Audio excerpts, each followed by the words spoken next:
Welcome everyone. Happy Valentine's.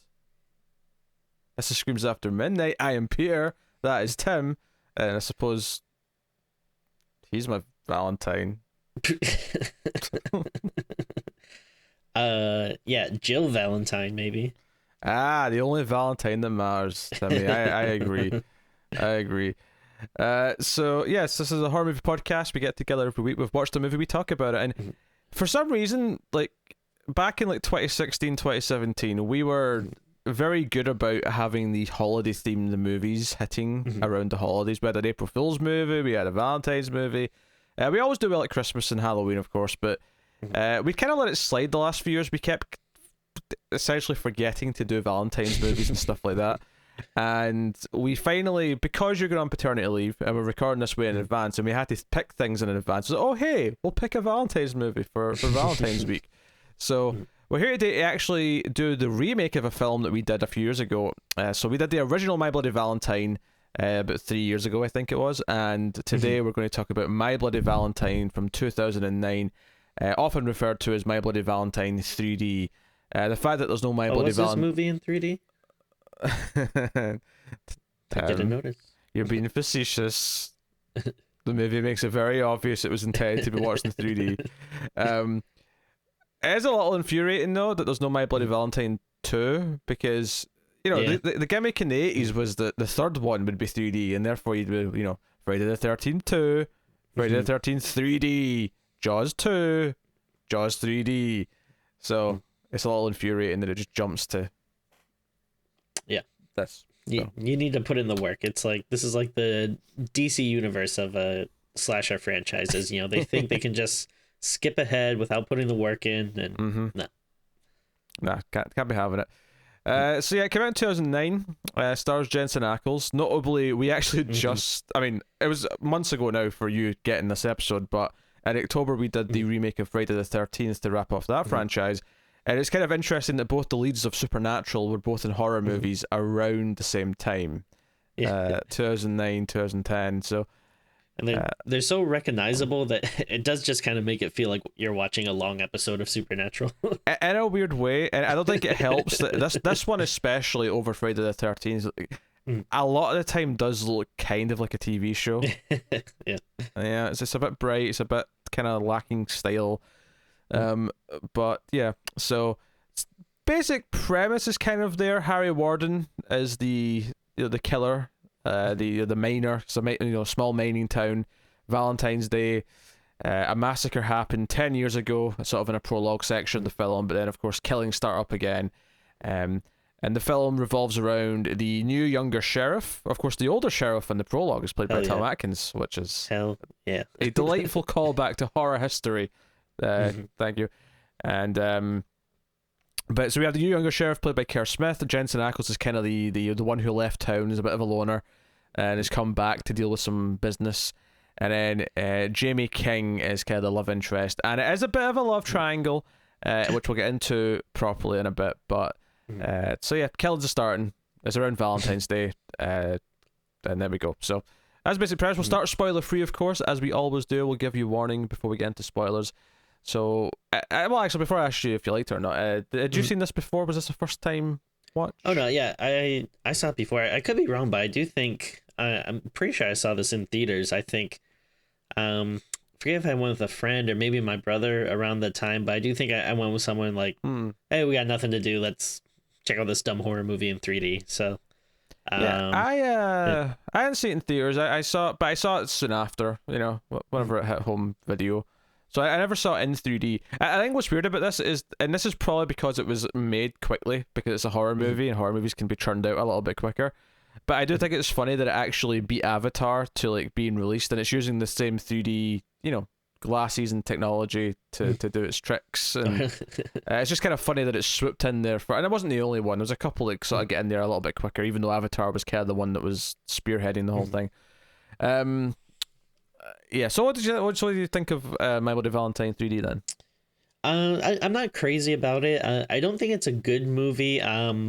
But I mean, at the same time, I don't think I'm gonna be like super negative. Because I do think in a cheesy way there is some fun to be had. I think the best thing it has going for it is that, hey, like there are a lot of kills, and I mean, they're not like the greatest kills. Like a lot of them are kind of repetitive, and but you know, there's like some like decent cheesy, kind of deaths and stuff, which I think is about the most you can kind of hope for with this kind of like early 2000s remake.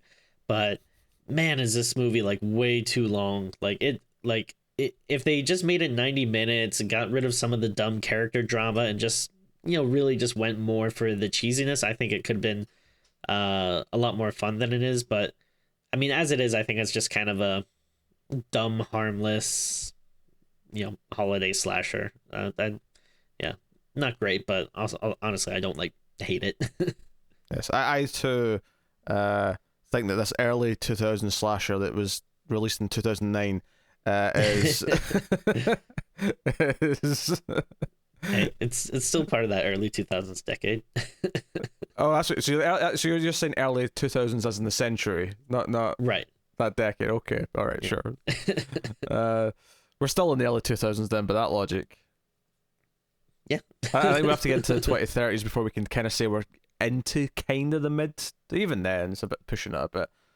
I don't know. Sure. You have to get to the 2040s. Then you're in the mid 2000s as far as the century goes. Anyway, I kind of agree. There's it's kind of frustrating because I do feel like at times when the kill scenes are happening and there are these over the top, 3D things are poking at the camera and stuff like that. And there's just kind of some sort of stuff. I'll get into the scene properly in spoilers, but there's a scene with like a very extenuous, like full frontal nudity that goes on for a while. And it's sort of like, at first I was like, this feels a bit over the top. You didn't really need this. But then it kept going to the point where by the time the killings and stuff and whatever happened in the scene went on, I was like, you know what, this has went so far. No, this has went so far with the absurdity of this that it feels like it's actually going into like proper sleazy, cheesy 80s horror, and exactly. I don't know why that makes it better to me, because it's still arguably just as sleazy and or like gratuitous, but for some reason there's a part of my brain that once you cross a line into okay, now you're just a parody of yourself, that it kind of like makes me smile a little bit. Yeah, like it kind of feels like it knows what it is. Like it's embracing the fact, like, hey guys, we're a dumb, stupid horror movie. Let's just go for it. As opposed to trying to be like overly dramatic and deep or something. This is the problem, Tim. Is that there's only certain scenes that feel like that. Right. There's far too much of this movie that does try to take itself seriously, and unfortunately, the biggest problem with this film is that the entire crux that this movie wants to rest on is the love triangle, and more importantly, which one of the two men in the love triangle could be the killer. Now, as much as I said Harry Warden is the killer again, and that's somewhat true, and there's a lot of speculation, is Harry Warden back, even though everyone thinks he was killed in the previous massacre 10 years ago. Most of this movie is obsessed with, okay, who's the killer, right? And it really focuses on this, and it's all about these two men who, Jensen Ackles dated her back in the college years. And I was actually thinking, because I'd forgotten that it was a 10-year time jump, and when the movie started and they were all like hanging out and partying at the mine, I was like, these all look too old to be doing this. This doesn't feel like they're the right age. Even by movie standards, it feels like they're all too old. And Jensen Ackles, I think by the time this came out, was probably like 30, in his early 30s. Sounds about right, yeah. But then it jumped 10 years. Oh, that's why, because they were cast for this age, not the flashback. They just had to kind of pretend they were younger. Shaved the beards a bit and whatever. No, I think that's a good point. Like it's and I feel like if it's a like cheesy slasher, like I really don't care about the mystery of who the killer is. Like just make him like a Jason Voorhees figure where he's this kind of larger than life legend, that's this like mass killer, and just have fun with it. And then whenever they get like too bogged down with oh, it could be this person or this person, or oh no, now I'm afraid I'm gonna run away from this person, but then am I really running into the killer? It's like I don't care about this. And then what the ending ends up revealing, as it's so eye rolly, like give me a break, really.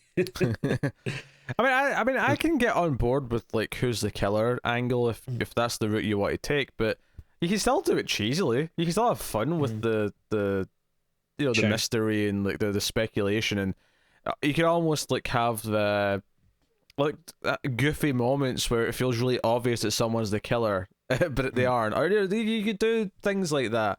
Whereas the movie here is like there's so much like of the either man talking to the female lead and being like, you have to trust me. You trust me, right? You trust me. What's going on? It's like they saw like one of the couple of scenes in Scream where like Sidney's suspecting Billy and he's trying to convince her that he's not a killer, and they just wanted to try and recreate that as much as humanly possible, especially in the back half of the movie, and it bogs it down. And the funny thing is, as you said, get it down to 90 minutes, and I agree it's too long. It does need to be shortened. But what's funny is that it's not actually that much more than 90 minutes. It's 10 more minutes, but I think it feels long. It feels longer. See if you just cut like 20 minutes out of this, in all the drama stuff, cut out. If you can get it down to a sweet 85, baby. I mean, 90 minutes is what we usually say, but a lot of times for a movie like this, it's like, give me that 85.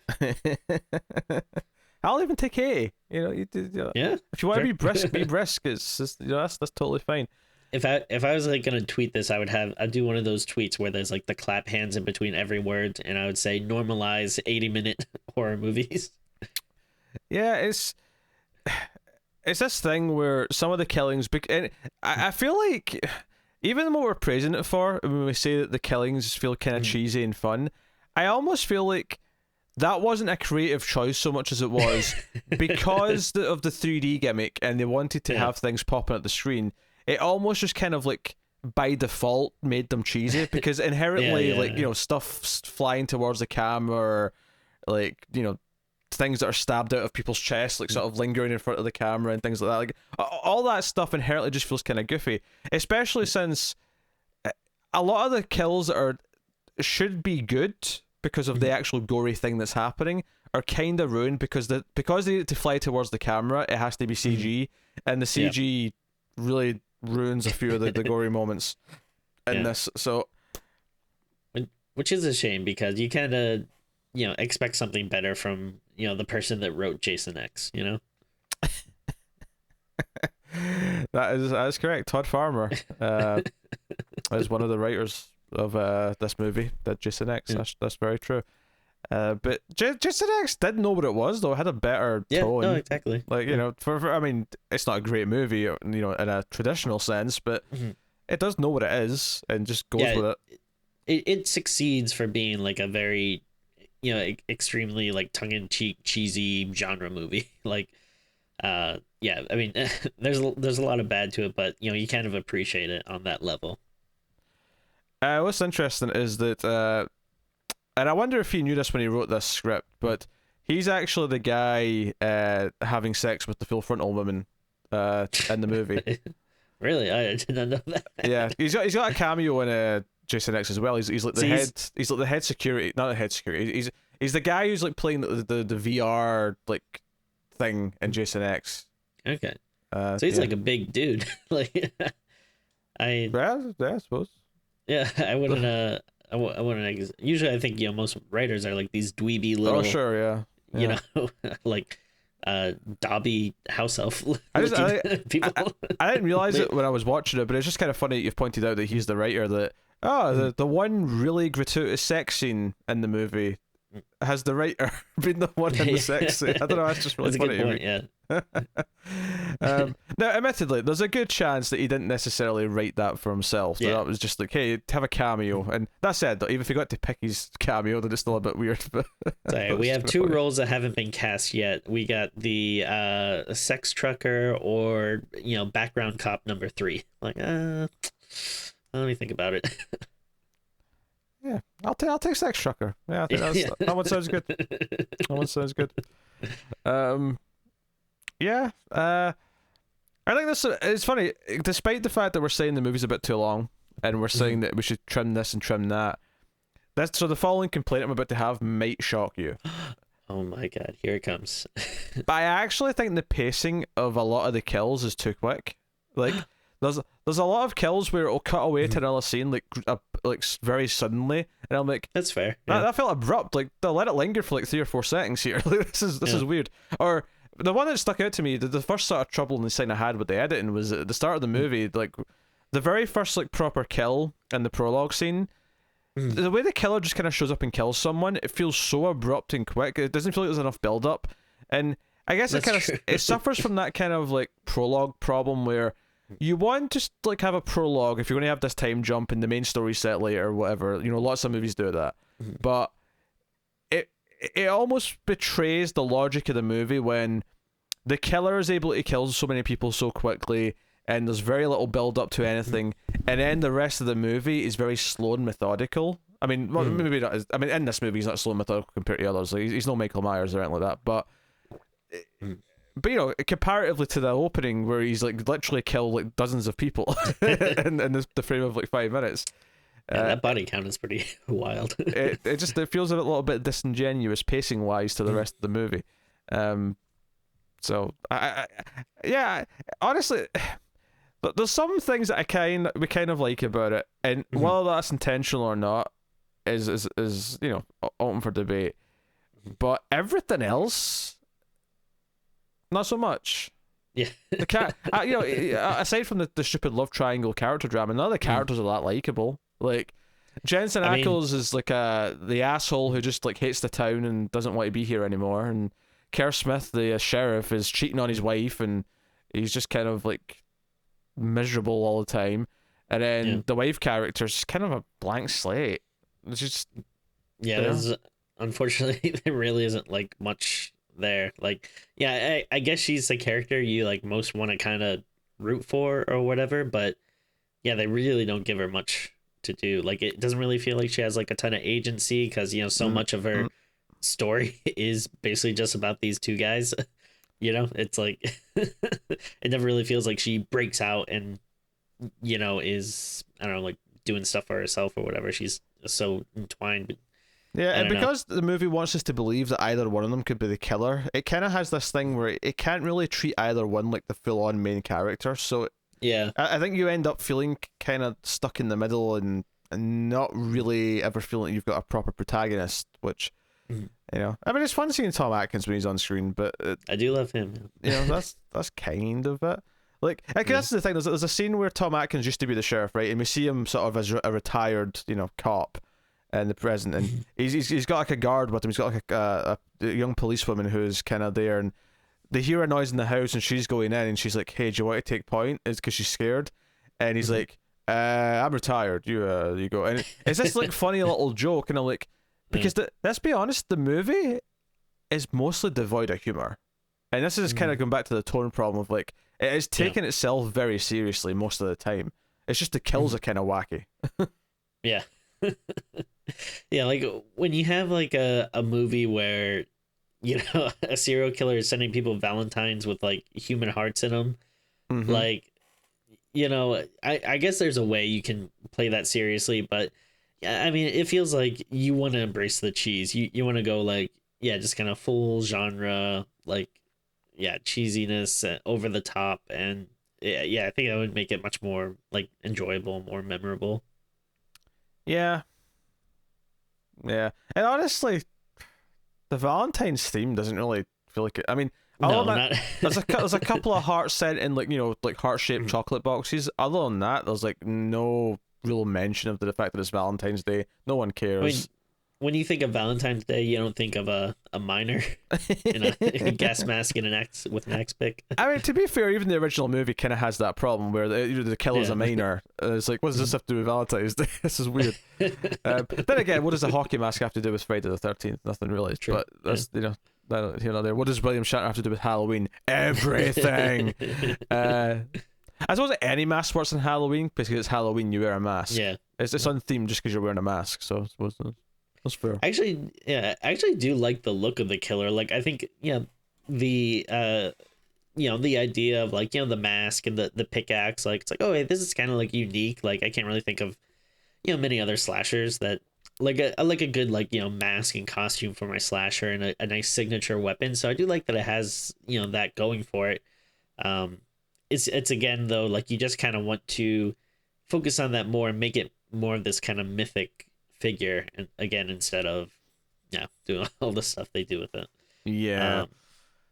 But yeah, I mean, like, play that up, like, play up the Valentine's Day angle, like, yeah, like, make it really cheesy, like, people planning Valentine's dances and going on dates and stuff, like, while they're getting killed or whatever, like, and that stuff could make it a lot more fun. I feel like. Yeah.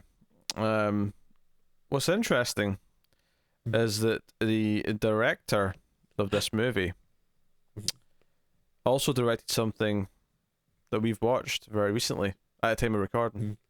Interesting. Okay. I'll give you a hint. We watched it last night. Dracula 2000?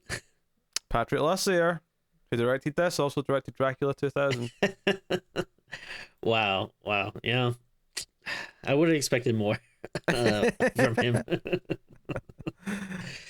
Dracula 2000. Now, there's a movie that knows what it wants to be. No, it does not. He did Dracula 2 and Dracula 3 as well, so he did the whole trilogy. He then went on to do White Noise, The Light, which is the sequel to White Noise, of course. And then he did My Bloody Valentine. Did not know there was a sequel. Yeah. He did Drive Angry, which may be his biggest claim to fame. And that's a movie that, like, should be amazing. Yes. Yeah, and it's not. I haven't watched it, but yeah. He did an episode of Into the Dark, an episode of Scream the TV series, and most recently he did a film called Trick, which I don't believe we did. I think that was the one about the it's like the cop and Halloween and the killer's back. Where's the trailer for it? I don't think we ever watched the movie though. Yes. Did I end up watching it? That's a good sign. I don't remember. That's a good sign. No, I definitely do remember that trailer though. I am intrigued by that though. Yeah, it is what it is. What is a great career if not a flawed career? But it's all flaws. There's nothing good. I mean, this is definitely better than Dracula 2000. I'll give it that. Yeah. Unless you disagree with that statement. I mean, I don't know. I feel like I need to watch them back to back. I did. I watched Dracula 2000 on the stream, and then I watched this movie like within a few hours after. I saw them very close together.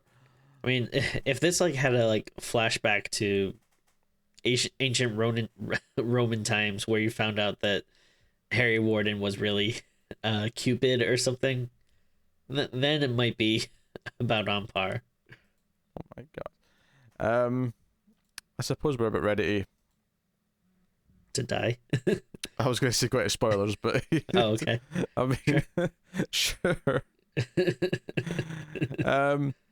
All right, so yes, I'll take this time to thank our Patreon producers for the month. At the time of recording, of course, because we're recording this quite a bit in advance. So thank you to Tyler Hess, Cindy Palacios, David Short, Board Now, Al Tradesman, Christopher Moy, Brett Williams, and David Brown.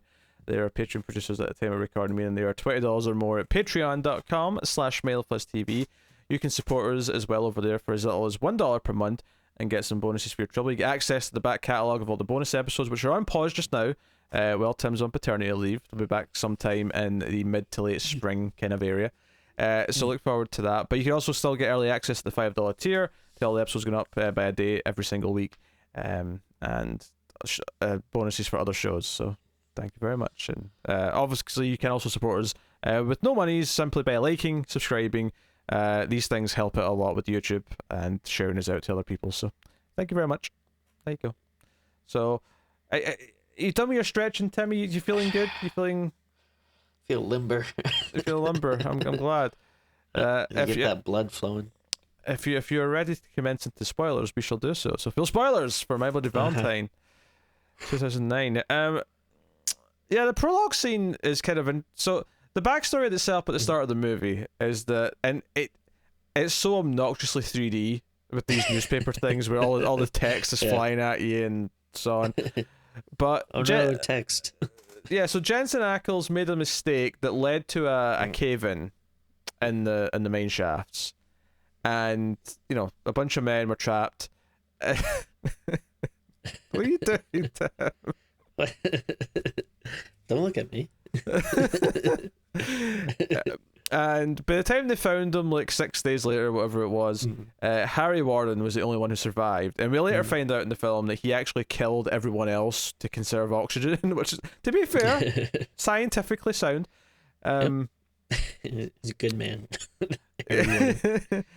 Harry Warden is a good man. But he ends up in a coma, and he wakes up. I think it's a year later, and on Valentine's Day, he actually just gets up out of his bed. He kills a nurse.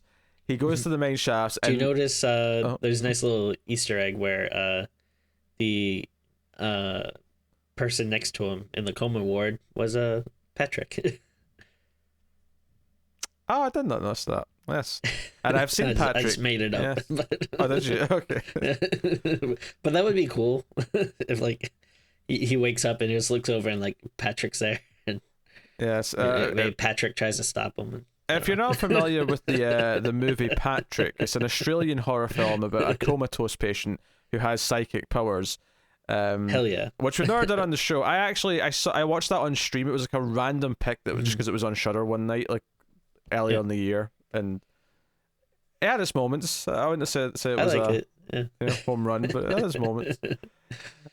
That's if I can ever star in a horror movie, that's my dream. Just lay down. I think that was my main comment as I was watching it, is that the actor had the easiest payday he's ever had, because he literally just lies there and he has this sort of blank stare, and he's looking evil at people. But other than that, he's just lying down in a bed for every scene he's in. And then if I was him, I would just for the rest of my days, I would just go to horror conventions, set up a bed, and people come pay $5 to take a picture with me lying down. Yeah. Yeah. So kills a bunch of teenagers because they're all hanging out at the main. Well, I guess they're not teenagers because he was working at the main. So I think they're college age. They're all hanging around, drinking because reasons, I guess. What else do you do in a mining town? This is actually oddly one of the few. On the fact that there's a miner called Harry Warden who's a killer. This is one of the few things that actually reminded me of the original. Because remember, one of the key complaints I had in the original is it was kind of weird that all these people who were adults, they were all over 21, but for some reason they were excited by the idea that because the mine was free, that they'd have a place to party and have drinks.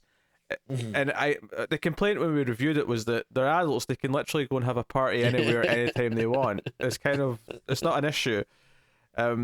So I guess this is what the opening is. It's a homage to all these college age kids who can't just go and have a party properly because a bunch of them are only 20 or 19 or whatever. So they're all drinking at the mine. Yeah, I tell you though, mine drinking is there's just something about it that's so much better than regular drinking. Oh yeah, it's all that dirt and filth and yes, it's the atmosphere, the ambience. It was death. So there's a bit of a chase.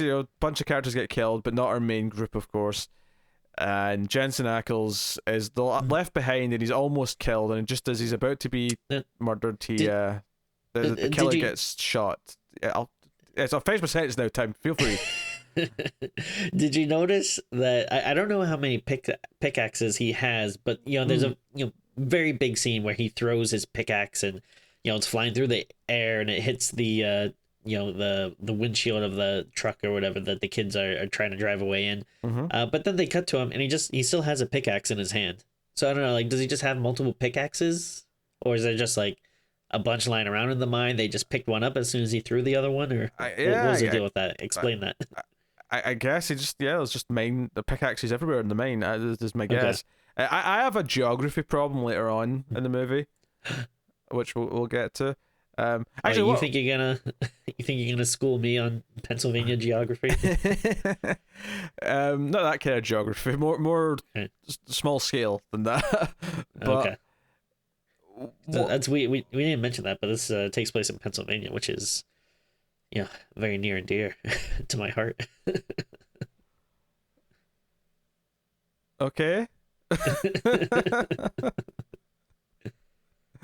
Is this because you were born in Pennsylvania, Tim? Yes, of course. It's my legacy. Mm-hmm. Well, or I should say I'm Pennsylvania's legacy. Yes, of course, yes.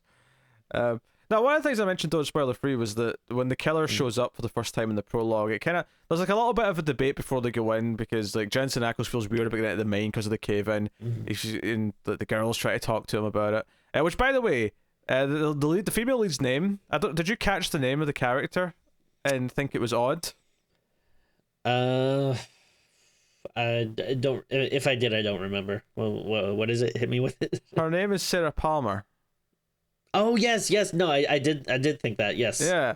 They mentioned that, and I was like, wait a tick.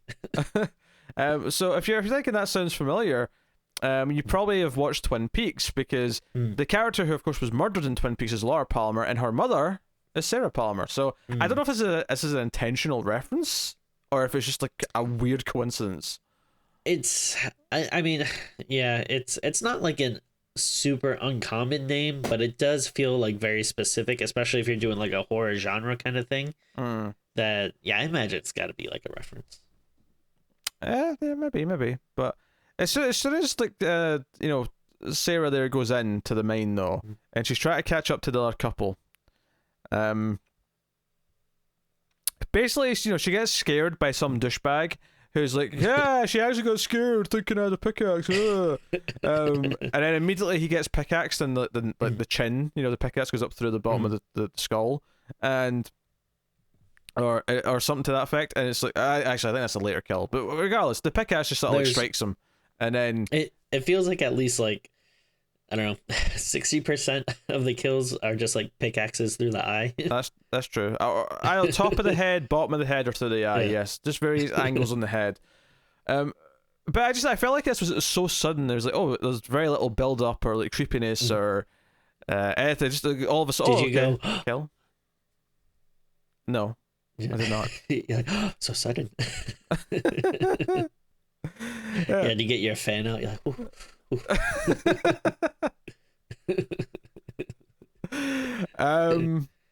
No, I guess would be the quick answer to that. All right. God damn it, Tim! I'm trying to think about what I'm trying to go on to next, and you throw me off the game. Oh, sorry. Oh, dear. I won't talk anymore. No, that's a bad plan. But so anyway, Jensen Ackles is left behind. He's almost killed. Tom Atkins shoots Harry Warden, and it's sort of ambiguous because Harry Warden is shot, but he sort of stumbles off into the mine. So it's like, did he die? Did he not? Like, no one's really sure. Everyone thinks he did, but well, I mean, no, because he's in a coma for a year. No, he was in a coma before this. Oh, at the beginning, yeah. Oh, yeah, you're right. Because he woke up for the coma to come and do this, and then. Yeah. Now, wait. Quick question. So, in the original movie, because it's been a while since we did, so I don't remember it very clearly. But like, was there this stuff about like a coma and?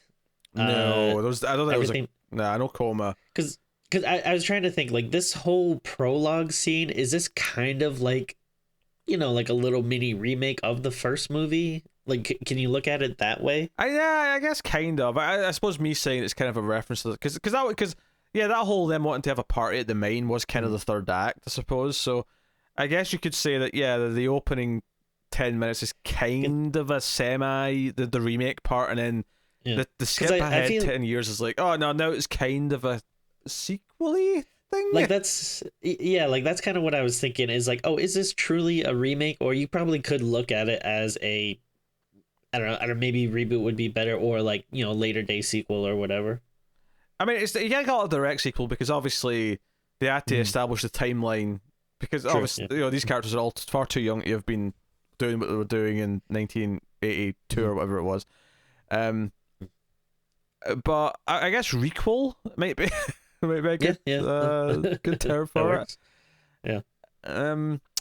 Once we skip ahead to the present day though, and okay. the sheriff's like having an affair.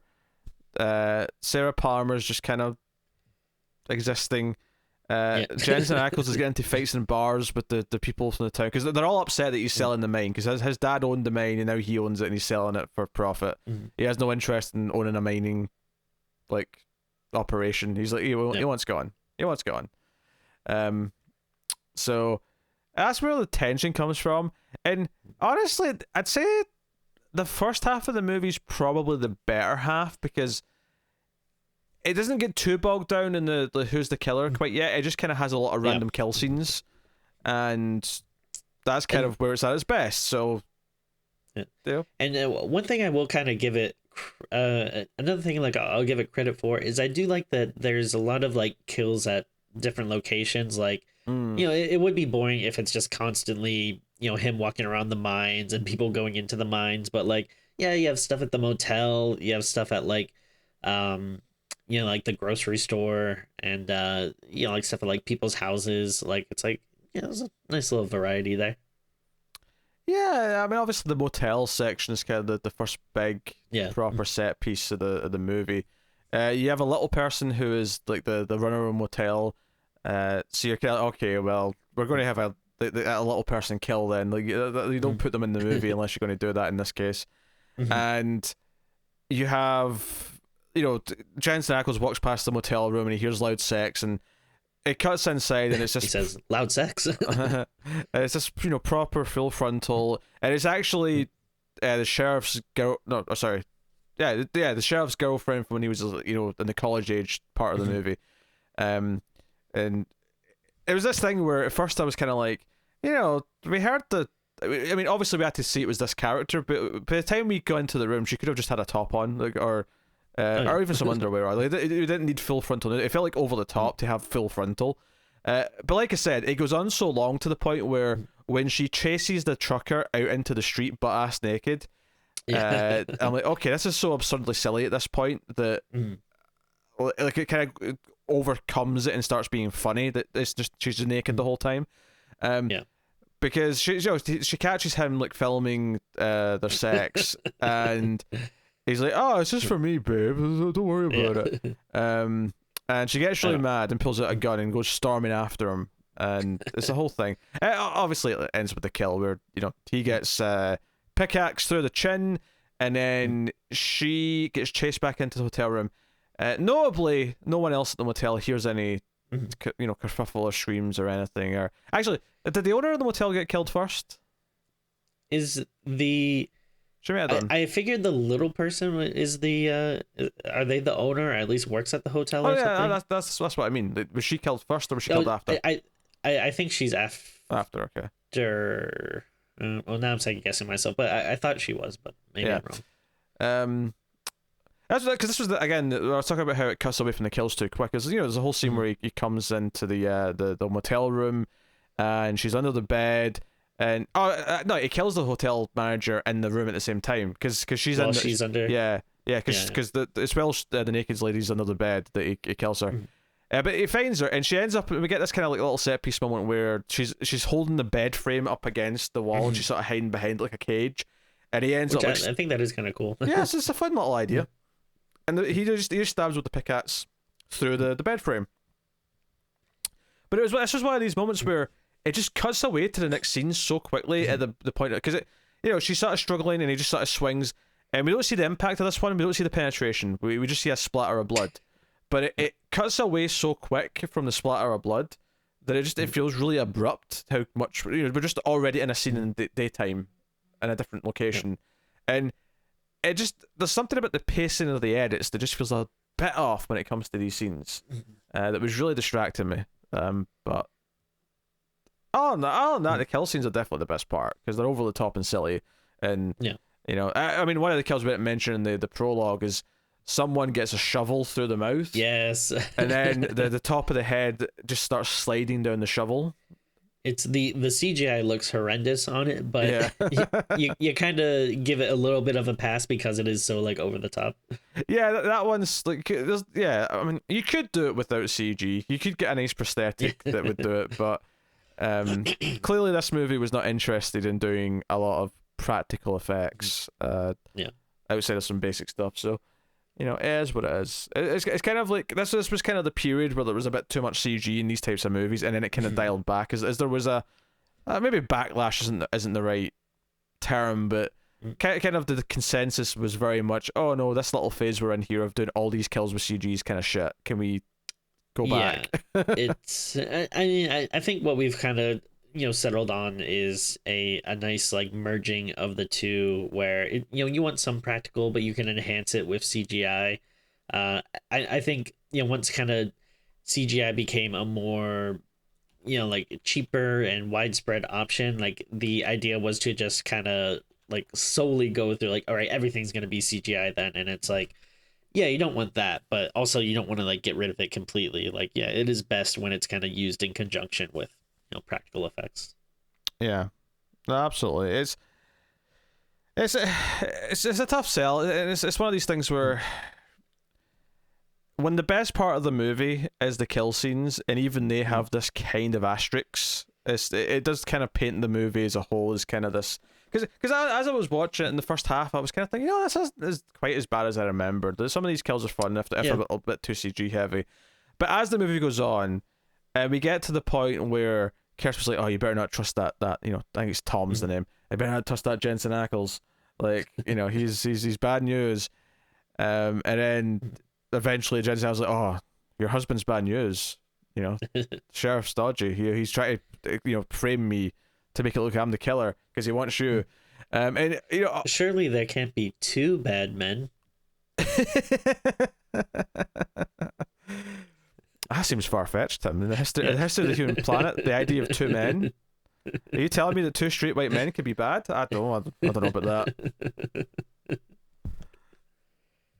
That's too much. Too much power. Yeah. I just don't think it could. I just don't think that could happen.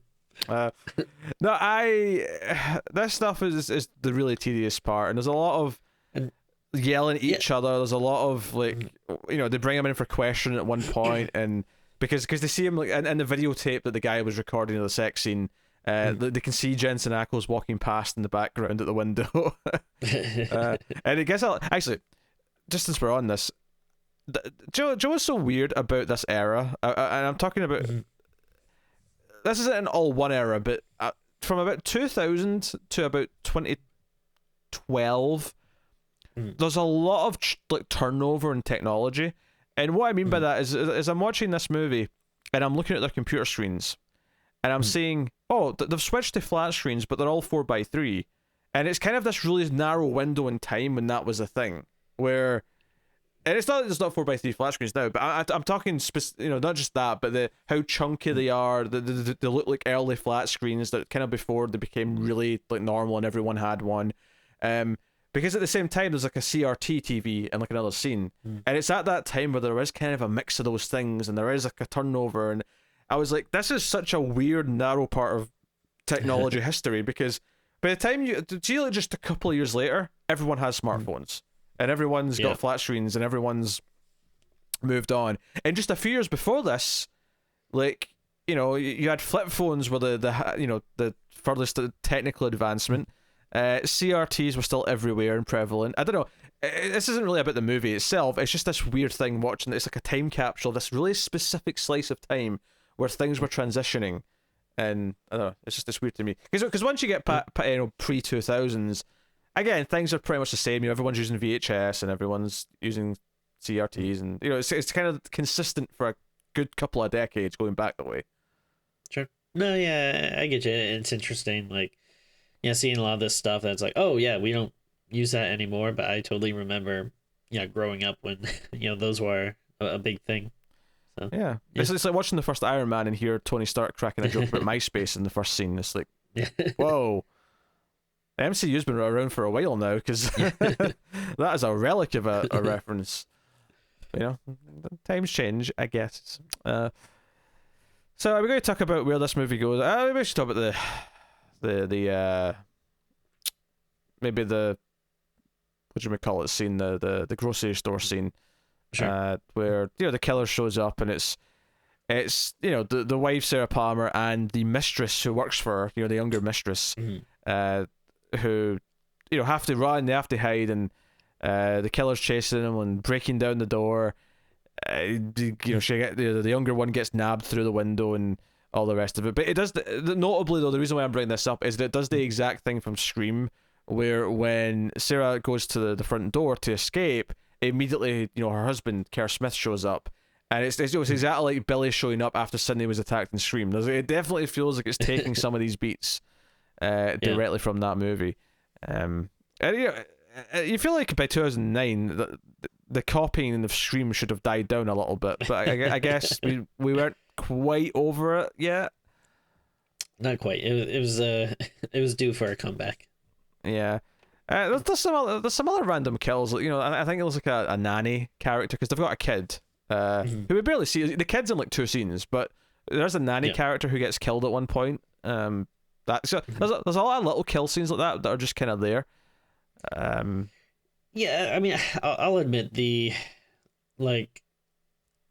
this whole kind of middle chunk is like very forgettable. Like, not even saying like that not like the kills are like necessarily bad or anything, but it's just like the beginning is very memorable and the ending is very memorable, but yeah, just a lot of this stuff is just kind of, I don't know, just kind of washes over you. I feel like.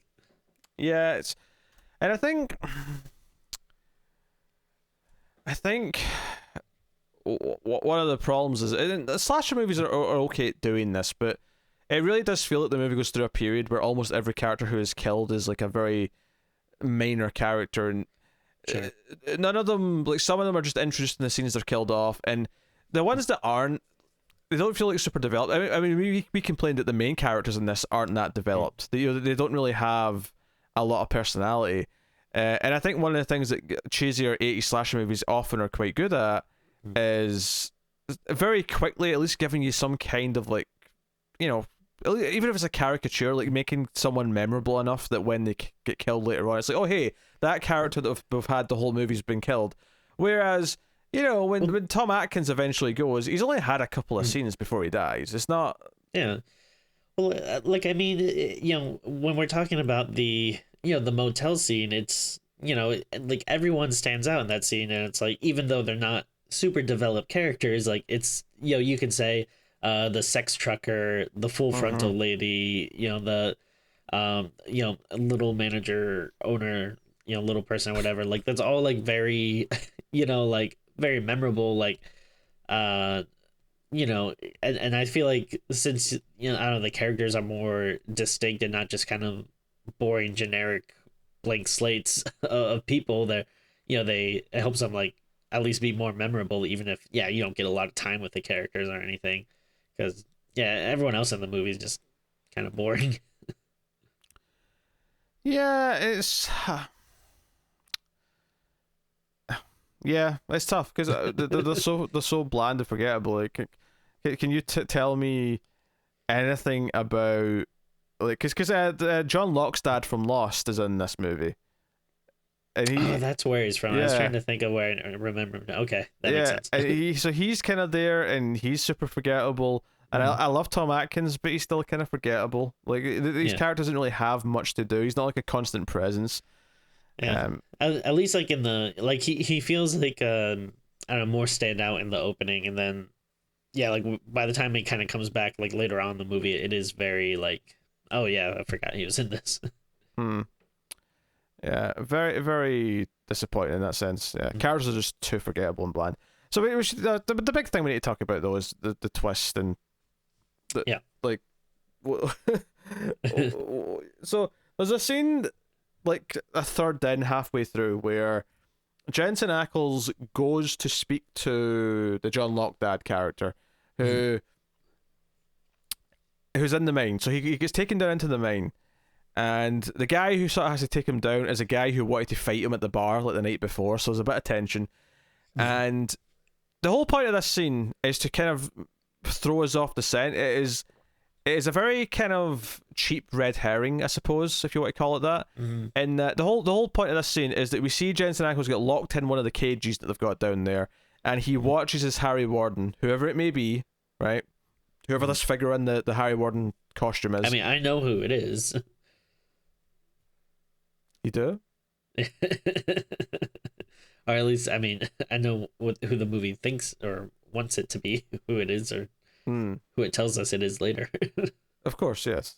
But it's the High Warden kills the other guy, and when the other crew guys show up and they see the dead body, but they all see Jensen Ackles locked in the cage, and we see him locked in the cage. In fact, there's a whole moment where the killer comes up and looks at Jensen Ackles, and it's this sort of like moment. He's trying to do the Jamie Lee Curtis, Michael Myers look from Halloween H2O when they're looking through the little window at each other. But later on, when it's revealed that Jensen Ackles was in a mental hospital for years, in his absence, and that's sort of brought up first, and even then, it's not supposed to be like, oh, that's the proof. That's just like, oh, this is why, like, she might believe that he's dangerous, and ultimately he might not be. Eventually, he kind of slips up, but because the movie is all building essentially to this standoff where she's got a gun, and both her husband Kerr Smith and Jensen Ackles are standing in front of her, and it's basically no, it's not me, it's him, it's the killer. No, it's not me, it's him, it's the killer. Yeah. And eventually, Kerr Smith is like, okay, you know what, screw it, just shoot both of us. That way you'll definitely be safe, right? Doesn't matter. Which instantly kind of tells you that he's not the killer because he's, he sounds more noble, I suppose. But then Jensen Ackles mentions something from a crime scene that he shouldn't know about. It kind of gives up the jig that he's the killer. And we get this insane little flashback montage showing him kind of become like the new Harry Warden, the killer, and like finding the costume, killing various people. The idea that he's got kind of a split personality where he becomes a different character. And we see that the scene that we saw, because it had to explain it. If they hadn't explained how he was locked in that cage, it'd have been so silly. But we see him go in the cage himself after he's killed the guy and sort of like locking him in from the inside. It's the most unsatisfying twist that like. I mean, it's cheap, is what it is. Like, because I mean, if you want to make him the killer, that's totally fine. But like, you have to have like a satisfying way of explaining it, and it's essentially it's not like that it's not like they did something clever. It's like, oh no, you literally like just tricked us. Like it's not like a big reveal like, oh, we never thought about it this way. It's like, oh no, we just messed with you. Yeah, we just tricked you. We actively did something that we later said, oh, there's a psychological element to this film, and up until the last like this last like 15 minutes there is like almost no hints of any psychological stuff going on. It doesn't feel in tone or in theme with the movie at all. So yeah, Kerr Smith does get stabbed, but he survives. Jensen Ackles, there ends up in this over-the-top explosion. In fact, I will complain about it. As much as I'll sort of forgive most of the cheesy 3D stuff coming at the camera. I do think that when she fires a bullet at him and it goes into like ultra matrix slow motion so we can follow the bullet coming towards the camera is a bit much, right? It's just you've crossed the line at that point. But he's buried under some rubble. But we see at the end that he kills one of the workers who come in to rescue people, and he actually escapes dressed in his clothes. So the end of the movie is kind of like, hey, we can have a sequel. He's still alive. Halloween Resurrection. What? Like Michael Myers is getting away in the ambulance. Oh, I see what you're saying. Okay, yeah. Well, that was H2O, but yeah, in Resurrection, H2O, they retconned it to say that that wasn't him. Yes. Okay, fair. That's also the end of Halloween 6, technically, or at least it's the end of the producer's cut of Halloween 6. Yeah, that's an important distinction because they're different. You know what I say?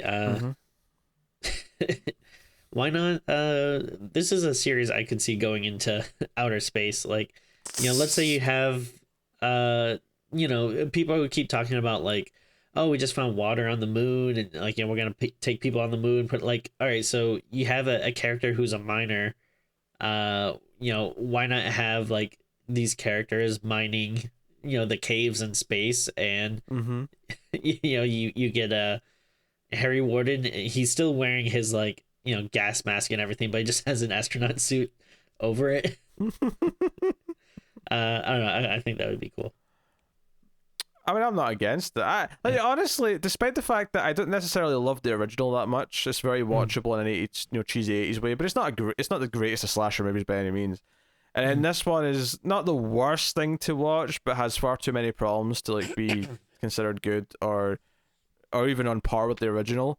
Like, I'm not against more Harry Warden Valentine movies. Like, there's potential to make a decent slasher movie out of a guy with a gas mask who kills on Valentine's Day. That's fine. No, yeah, no, I definitely agree, and I think you just really got to embrace, the elements a bit more, like play up the Valentine angle, and play up like the costume and stuff. Like, I think it could be cool. Yes.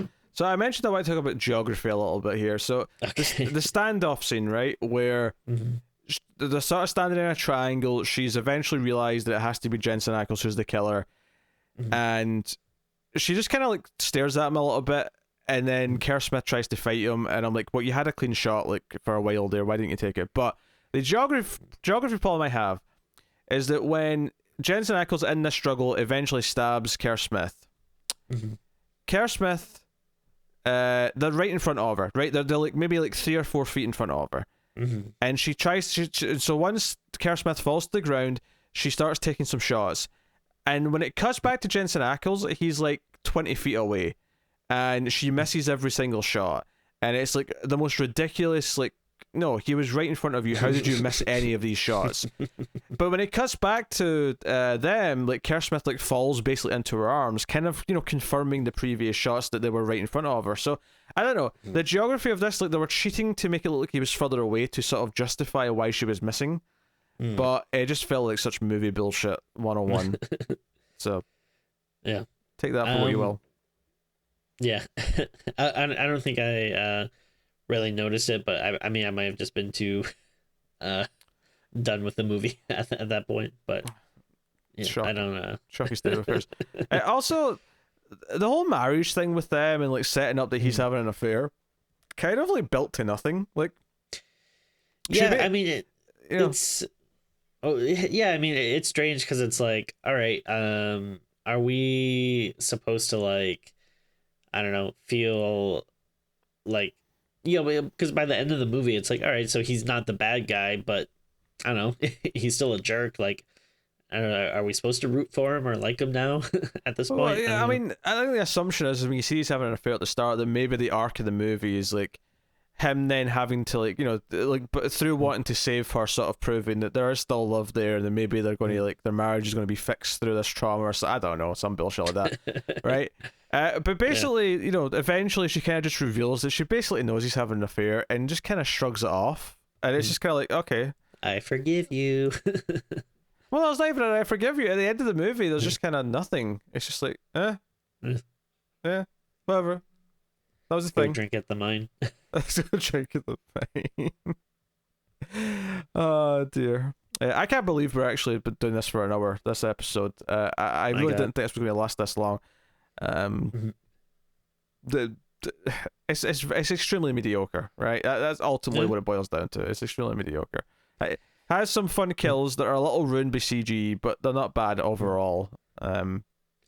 It's not a hard watch. Like, it's not, it's not something that's like super boring, even though there are parts that slog a bit more, but it's not horrible, and it's not like frustrated, like doesn't make you angry. It's just like, oh yeah, it's just very middle of the road, mediocre.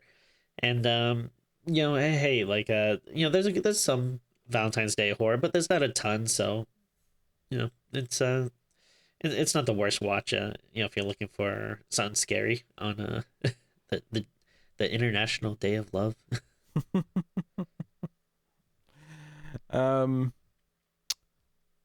Well, there you go. What are you rating it, Timmy? I don't have nothing else to add. I mean, this might sound like super low, but like, I mean, considering some of the other stuff we rate, it actually maybe feels a bit high, but I think I'm gonna go with like a 4.5. I think there's most of the movie is kind of bland down the middle of the road, but there's enough like fun kills and stuff that I think makes it worthwhile, or at least okay watch. But yeah, I mean, I feel like I can't go like too much higher than that. Yeah, that sounds about right, to be honest. Just mediocre or slightly under it is kind of where it lands. I think originally I did give it like a 5. But yeah, Like I don't, like 5 to me is such a weird score because it's like that right down the middle point where like to me 5 is like it's almost like you're confused. It's like, well, I don't know if this is good or bad. Like so I don't know, like yeah, 5 always seems like a bit weird. So like to me like a 4.5 is just like it's not horrible, but it's just on the other side of like being good or okay, I guess. no, I gotta agree with the 4.5. I think that sounds about right for this movie. So not great. Wouldn't recommend. There you go. Yeah. That's my bloody Hey, Valentine. if it sounds harsh, I think the majority of what we watch is usually like 2. So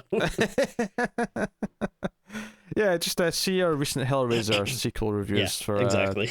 worst ratings. So there you go. That's my bloody Valentine. If you made it this far in the review, feel free to put the words Harry in the comments to let us know you made it this far.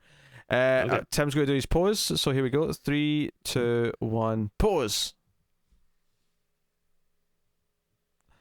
I don't. Does that might be like you holding like a harp? Sure. Is that what you're going for? Yeah. Okay. Why not? I always love that you sort of keep the pose for like a good like 10 seconds while I'm still talking to you, as if you just in case you hold it for a little while. Better safe than sorry, I guess. Well, there you go. That's pretty much Screams After Midnight. You can get us on Twitter at Screams Midnight. We mentioned Patreon earlier. Patreon.com/MailedFuzzTV for bonuses, and you can support the channel and support all the shows we do, including this one, of course, and get some bonuses for your trouble. And of course, like and subscribe, all the usual things. But that is us. So thank you once again for watching or listening. We always appreciate it. Keep watching scary movies, and we will see you next time.